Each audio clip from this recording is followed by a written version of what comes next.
Hello everyone, good evening. Intermediate zoology second ఇయర్లో శ్వాసక్రియ చెప్పుకుంటున్నాం కదా. ఆల్రెడీ ఒక 4 పేజీలని పేజ్ వారీగా అంటే ఒక్కో పేజీలో ఏ ఏ బిట్లు రావడానికి అవకాశం ఉంటుందన్నట్టు చెప్పాను కదా. 1, 2, 3, 4 4 పేజీల్లో ఉన్న సమాచారాన్ని బిట్ రూపంలో మీకు చెప్పాను. ఇప్పుడు మిగతాది మొత్తం లెసన్ అంతా కంప్లీట్ అయిపోయేలాగా పేజ్ వారీగా అసలు ఏ ఏ బిట్లు వచ్చే అవకాశం ఉందని ఇంపార్టెంట్ వైజ్ తయారు చేశాను. ఒకసారి వినండి, ఓకేనా? ఇక్కడ చూడండి, ఇక్కడైతే ఎక్స్ప్లెయిన్ చేశాను టెక్స్ట్ బుక్లో కూడాని. ఇక్కడ కూడా అవసరమైన చోట చెప్తాను, ఫాస్ట్గా వెళ్ళిపోదాం. చూడండి, ఒకసారి చూడండి. ఇక్కడ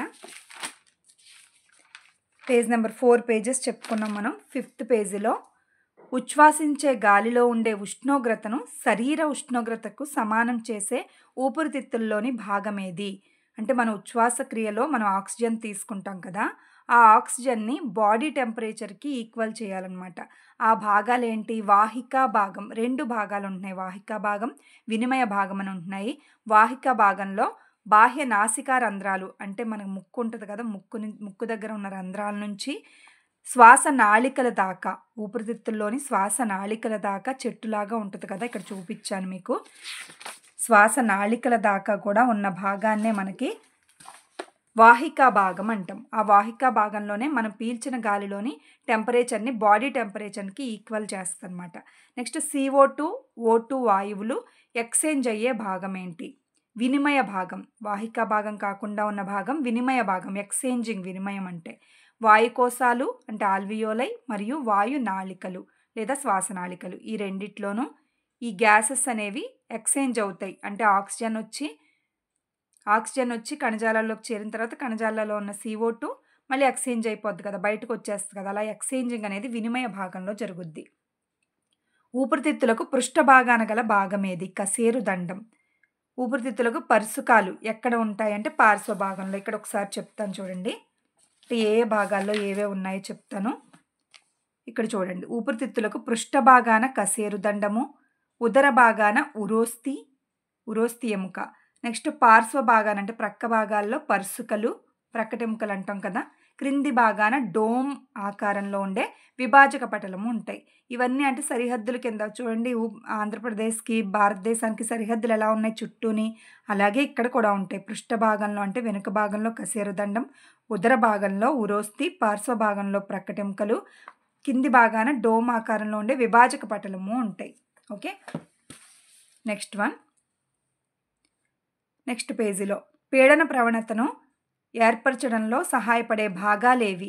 పరుసుకాంతర కండరాలు అంటే పరుసుకల్లో ప్రక్కటెముకల్లో ఉండే కండరాలు, మజిల్స్. నెక్స్ట్ విభాజక పటలము. ఈ రెండూ కూడా పీడన ప్రవణతలో హెల్ప్ చేస్తాయన్నమాట. నెక్స్ట్ ఉరఃకుహర ఘనపరిమాణం పెరగడం వల్ల పీడనం ఏమవుతుంది? మనం గాలి పీల్చుకున్నప్పుడు ఉరఃకుహర పరిమాణం అనేది పెరుగుద్ది కదా, సైజు పెరుగుద్ది కదా, అప్పుడు పీడనం అనేది ప్రెజర్ ఏమవుద్ది అంటే పరిసర పీడనం కంటే తగ్గుతుంది. ఉరఃకుహర పరిమాణం ఎప్పుడైతే ఇలా గాలి పీల్చేటప్పుడు ఉబ్బుతుందో అప్పుడు పీడనం అనేది బయటి పరిసరాల్లో పీడనం కంటే తగ్గిపోద్ది. లోపల పీడనం తగ్గిపోవడం వల్ల బయట ఉన్న గాలి లోపలికి వస్తుంది. ఓకే, బలవంత నిశ్వాసం ఎప్పుడు జరుగుతుంది? అంతర పరుసుకా కండరాలు మరియు పార్శ్వ ఉదర కండరాల సంకోచం వల్ల. అంతర పరుసుకా కండరాలు అంటే ప్రక్కటెముకల్లో లోపలివి అనమాట. అంతర పరుసుకా కండరాలు లేదా పరుసుకాంతర కండరాలు మరియు పార్శ్వ ఉదర కండరాలు, ఈ రెండూ కూడా కాంట్రాక్షన్ అంటే సంకోచించడం వల్ల బలవంత నిశ్వాసం అంటే మామూలుగా గాలి విడిచిపెట్టడం, కానీ బలవంత నిశ్వాసం అంటే కొంచెం ప్రెజర్తో ఎక్కువ నిశ్వాసించడం అనమాట. బలవంత నిశ్వాసం అనేది జరుగుద్ది. నెక్స్ట్ పేజ్లో శ్వాస కదలికల్లోని వాయు ఘన పరిమాణాన్ని కొలిచే పరికరం ఏది? Most important, spirometer. ఇది మోస్ట్ ఇంపార్టెంట్ అనమాట. స్పైరోమీటర్ అంటే శ్వాస కదలికల్లో వాయు ఘన పరిమాణం అంటే ఎంత గాలి ఉంది అక్కడ, CO2 ఎంత ఉంది, ఆక్సిజన్ ఎంత ఉందని వాయు ఘన పరిమాణాన్ని కొలిచే పరికరం వచ్చి మనకి స్పైరోమీటర్.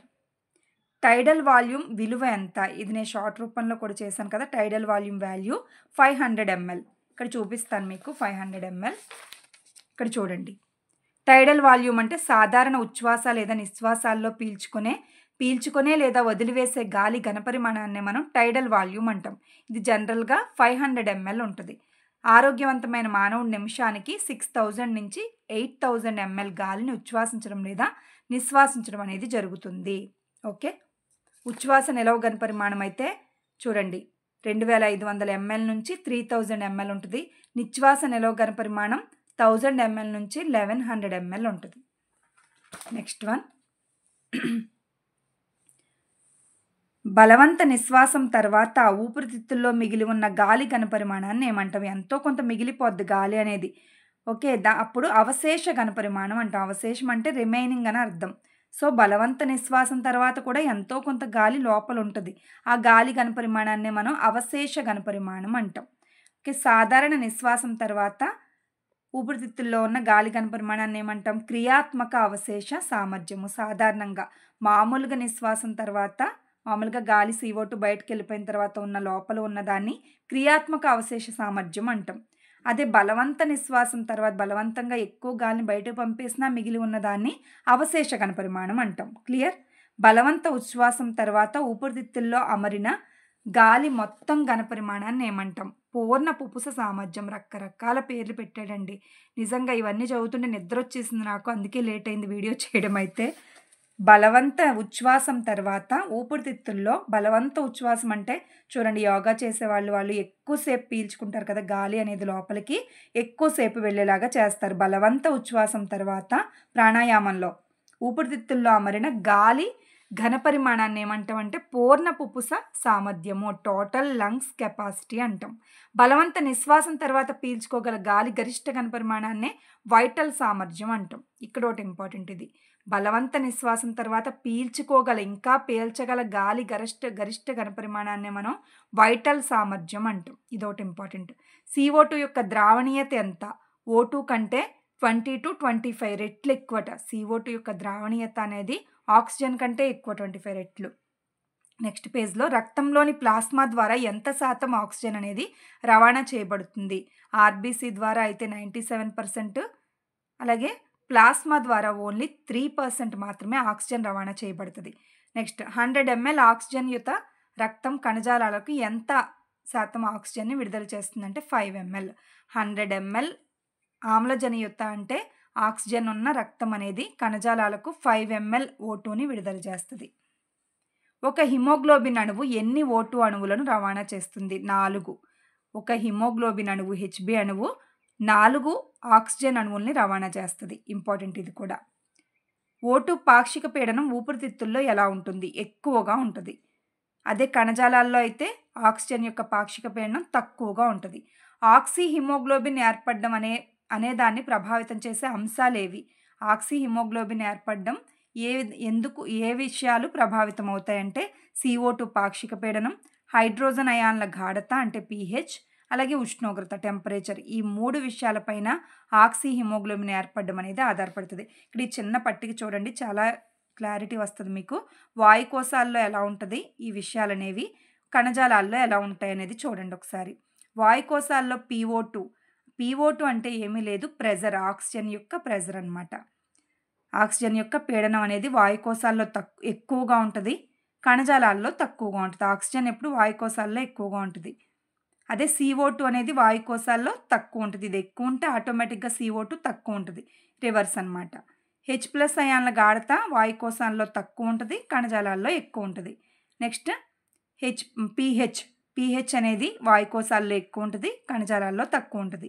తత్ఫలితంగా ఇక్కడ ఏమవుద్ది? ఆక్సీ హిమోగ్లోబిన్ ఏర్పడుతుంది. ఈ కండిషన్ అనేది ఉంటే మాత్రమే ఆక్సీ హిమోగ్లోబిన్ ఏర్పడుతుంది. Most important. ఇక్కడ ఏమవుద్ది? కణజాలాల్లో ఏర్పడిన ఆక్సీ హిమోగ్లోబిన్ నుంచి ఆక్సిజన్ అనేది విడిపోయి కణజాలాల్లోనికి చేరుతుంది. కణజాలాల్లో ఆల్రెడీ ఉన్న కార్బన్ డైఆక్సైడ్ ఏమవుద్దంటే రివర్స్లో హిమోగ్లోబిన్తో కలిసి కార్బాక్సీ హిమోగ్లోబిన్గా ఏర్పడి ఇక్కడికి వాయుకోశాల దగ్గరికి వస్తుంది అనమాట. ఈ కండిషన్ మళ్ళీ రివర్స్లో కార్బన్ డైఆక్సైడ్కి రివర్స్లో ఉంటుంది. కార్బన్ డైఆక్సైడ్ ఇక్కడ తక్కువ ఉంటుంది, ఇక్కడ ఎక్కువ ఉంటుంది. ఇలాగ మళ్ళీ కార్బన్ డైఆక్సైడ్కి ఇది రివర్స్లో అప్లై చేసుకోవాలి ఇవన్నీ. కార్బన్ డైఆక్సైడ్ ఎందుకంటే రివర్స్లో వస్తుంది కదా, కణజాలాల నుంచి వాయుకోశాలకి రివర్స్లో కార్బన్ డైఆక్సైడ్ హిమోగ్లోబిన్తో కలిసి బయటకు వచ్చేస్తుంది, కార్బాక్సీ హిమోగ్లోబిన్ కింద. ఓకే, నెక్స్ట్ పేజ్లో ఆక్సిజన్ హిమోగ్లోబిన్ల అనుబంధంపై PCO2 H+ అయాన్ల గాఢత ప్రభావాన్ని ఏమంటామంటే బోర్ ప్రభావం అంటాం. ఇది కూడా మోస్ట్ ఇంపార్టెంట్. ఆక్సిజన్ మరియు హిమోగ్లోబిన్ల అనుబంధం వల్లే కదా, దానివల్లే కదా ఆక్సీ హిమోగ్లోబిన్ ఏర్పడుతుంది. PCO2 మరియు H+ గాఢతల ప్రభావాన్నే బోర్ ప్రభావం అంటాం, బోర్ ఎఫెక్ట్. హిమోగ్లోబిన్ 97% సంతృప్తం చెందేది ఎప్పుడు? ఊపిరితిత్తుల్లో PO2 అనేది 100 mm ఉన్నప్పుడు 100 ml/Hg ఉన్నప్పుడు మాత్రమే హిమోగ్లోబిన్ అనేది 97% సంతృప్తం అవుతుంది. CO2 70% ఏ రూపంలో రవాణా చెందుతుంది? బైకార్బోనేట్స్ రూపంలో రవాణా చేయబడుతుంది. నెక్స్ట్ పేజ్లో CO2 అనేది విచ్ఛిన్న క్రియ అంటే హిమోగ్లోబిన్ నుంచి CO2 విడిపోవడాన్ని విచ్ఛిన్న క్రియ అంటాము. అదే హిమోగ్లోబిన్తో కలిసి కార్బాక్సీ హిమోగ్లోబిన్ ఏర్పడడాన్ని నిర్మాణ క్రియ అంటాం. ఈ చర్యల్లో పాల్గొనే ఎంజైమ్ ఏది? ఆర్బీసీలో ఎర్ర రక్త కణాల్లో ఉండే ఎంజైమ్ ఏదంటే కార్బోనిక్ ఎంజైమ్. కార్బోనిక్ ఎన్హైడ్రేజ్ అనే ఎంజైము ఈ చర్యల్లో పాల్పంచుకుంటుంది. నెక్స్ట్ 100 ml సిరారక్తం అంటే ఆక్సిజన్ లేని రక్తం. సిరారక్తం ఎంత CO2ని వాయుకోశాల్లోని గాలిలోనికి విడుదల చేస్తుంది? 100 ml అంటే ఆక్సిజన్ లేని రక్తం అనేది CO2ని 4 ml CO2ని వాయుకోశాల్లోకి విడుదల చేస్తుంది అన్నమాట, ఆల్వియోలైకి.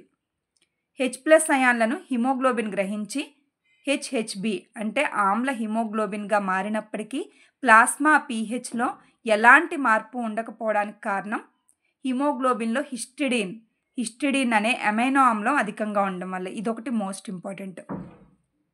H+ అయాన్లను గ్రహిస్తుంది హిమోగ్లోబిన్, గ్రహించి ఆమ్ల హిమోగ్లోబిన్గా మారుతుంది. మారినప్పటికీ కూడా ప్లాస్మాలో pH వాల్యూ ఎటువంటి చేంజ్ అవ్వదన్నమాట. దానికి కారణం ఏంటంటే హిస్టిడిన్ ఉంటుంది. హిమోగ్లోబిన్లో హిస్టిడిన్ అనే అమైనో ఆమ్లం అధికంగా ఉండడం వల్ల ఈ రకంగా జరుగుతుంది. నెక్స్ట్ లాస్ట్ పేజీలో కణజాలాల వద్ద ఇంకా ఇదొకటి, నెక్స్ట్ ఇంకోటి ఉన్నది, ఒకసారి చూడండి. లాస్ట్ పేజ్లో మోస్ట్ ఇంపార్టెంట్ ఏంటంటే వ్యాధులు ఉన్నాయి ఊపిరితిత్తుల్లో. శ్వాస వ్యవస్థ అపస్థితులు అంటే ఊపిరితిత్తులకు వచ్చే వ్యాధులు, అలాగే వృత్తిపరంగా వివిధ ఫ్యాక్టరీల్లో పనిచేయడం వల్ల వచ్చే వ్యాధులు ఉన్నాయి. అది టెక్స్ట్ బుక్లో ఎక్స్ప్లెయిన్ చేసేస్తాను. ఇక్కడ చూడండి. కణజాలాల వద్ద ప్లాస్మా మరియు ఆర్బీసీ అంటే ఎర్ర రక్త కణాల మధ్య జరిగే క్లోరైడ్ బైకార్బోనేట్ అయాన్ల వినిమయాన్ని ఏమంటారు? క్లోరైడ్ విస్థాపనం లేదా హాంబర్గ్ విస్థాపనం అంటాం. ఇది టెక్స్ట్ బుక్లో ఎందుకు చూపించట్లేదంటే ఎలాగో ఇది తిప్పి పెద్ద మ్యాటర్ కింద రాశాడు. ఇక్కడే సింపుల్గా ఉందని ఇక్కడ చూపిస్తున్నాను మీకు. ఓకే, ఇంపార్టెంట్వి ఇక్కడ రాశాను అనమాట. ఓకే, క్లోరైడ్ విస్థాపనం అంటే కణజాలాల వద్ద ప్లాస్మా మరియు ఎర్ర రక్త కణాల మధ్య జరిగే క్లోరైడ్ బైకార్బోనేట్ అయాన్ల వినిమయాన్ని ఎక్స్చేంజింగ్నే క్లోరైడ్ విస్థాపనం లేదా హాంబర్గ్ విస్థాపనం అంటాం. ఇదొకటి ఇంపార్టెంట్. రెస్పిరేటరీ రిథమ్ సెంటర్ ఎక్కడ ఉంటుంది? రెస్పిరేటరీ రిథమ్ సెంటర్ అనేది మెదడులో మధ్యాముఖంలోను, మెదడు కాండంలో పాన్స్లో హీమోటాక్సిక్ కేంద్రంలోనూ ఉంటుంది. ఇక్కడ చూడండి, మధ్యాముఖంలో మెదడులో బ్రెయిన్లోని మధ్యాముఖం అంటే మెడుల్లా అబ్లాంగేటాలో ఉంటుంది. అంటే శ్వాస కదలికల నియంత్రణ కేంద్రం, శ్వాస లయజనక కేంద్రకం అంటాము. అది మధ్యాముఖంలో ఉంటుంది. అలాగే మెదడు కాండంలో పాన్స్ వెరోలీలో ఉంటుంది అనమాట. న్యూమోటాక్సిక్ కేంద్రం అంటాం. ఈ రెండిటి చోట్ల ఉంటుంది, 2 కేంద్రాలు. ఇక్కడ శ్వాస జ్ఞాన కేంద్రం కూడా ఉంటుంది, ఇక్కడ పక్కనే, వీటి పక్కనే. ఓకే, ఇక్కడతో ఇది కంప్లీట్ అయింది. ఇక్కడ చూడండి, శ్వాస వ్యవస్థ అపస్థితులు మోస్ట్ ఇంపార్టెంట్. ఉబ్బసం వ్యాధి అంటే ఆస్తమా అంటాం ఇంగ్లీష్లో. మనం చాలామందికి వింటున్నాం చిన్నపిల్లల్లో, ఇప్పుడు కదా వింటర్ సీజన్లో మరీ ఎక్కువగా ఉంటుంది. శ్వాసనాళం మరియు శ్వాసనాళికలలో వాపు ఏర్పడడం వల్ల శ్వాసక్రియ తీసుకోవడం వాళ్ళకి కష్టంగా ఉంటుంది అనమాట. దగ్గు ఎక్కువగా వస్తూ ఉంటుంది. తర్వాత ఏల వంటి శబ్దము, పిల్లి కూతలు అంటాం కదా, ఏల వంటి శబ్దం వినిపిస్తూ ఉంటుంది అనమాట. ఛాతీ పట్టేసినట్టుగా అనిపిస్తుంది అనమాట. దీన్నే మనం ఆస్తమా వ్యాధి అంటాం. దీనిలో ఎలర్జీ కలుగజేసే కారకాలు ఉంటాయి. హిస్టమిన్ వంటి వాపును కలుగజేసే, స్వెల్లింగ్ని కలుగజేసే పదార్థాలు కూడా విడుదలవ్వడం వల్ల శ్వాసించడం అనేది కష్టమైపోద్ది. దీన్నే ఆస్తమా అంటాం.